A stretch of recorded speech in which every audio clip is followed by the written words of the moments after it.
Welcome back to ABCD News. I'm Susan Davis and I'm here with my co-anchor Bob Flanagan. We last left you with a story about Buddy, the finless dolphin and his courageous journey on learning how to swim again.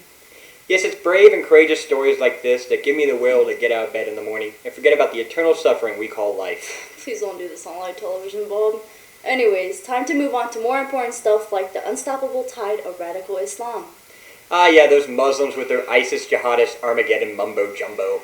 Here we have a few... It seems we're experiencing some technical difficulties and a certain intern is definitely getting fired, so why don't we just move on for now? Please. Now we have with us today via satellite Dr. Karen Thomas. She is a professor at Bridgewater College and has a PhD in Islamabadology. She's here to discuss her views on ISIS with us. Karen, how are you? Islam is bad. Thank you, Karen. We also have an opinion from Dr. Eliza Simmons. She has a PhD in religious studies, or whatever the hell that means. Thank you for being with us, Eliza. So, you heard Dr. Thomas's airtight theory about the evils of this religion. And with the Syrian refugee crisis making waves in the presidential election, we would like to hear your opinion on what these evil people are going to do to America. Well, actually, I strongly disagree with Dr. Thomas and her views on Islam. To think that a religion... We would like to apologize for the false information given by Dr. Simmons. Next time, we will be sure to bring less delusional guests up on our show. We would now like to introduce our news segment, Islam, Beneath the Burka, with our special news correspondent, Dirk Dirkson. Take it away, Dirk. I'm Dirk Dirkson, and I'm on a mission to bring you the truth about the religion that is quite literally setting the world ablaze. This is Islam, Beneath the Burka. Here we are in a Muslim household, and I have the chance to speak to Soma Aga, who sadly wasn't even aware of her own misfortunes as a female in the world of Islam.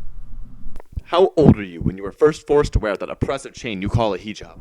I wasn't forced to wear it. It's okay. It's okay. You don't have to fear Sharia law or your 65-year-old husband. You can tell the truth.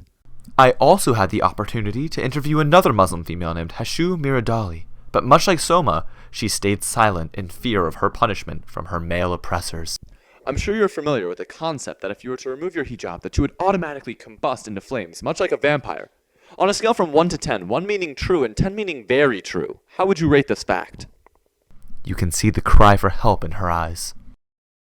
I also had the chance to speak with a local resident from Briery Branch. How do you feel about Syrian refugees coming into our land and destroying and taking our homes? Well, when your president's a Muslim, he's naturally going to allow other Muslims into our country to take our jobs. That's why we need a better president.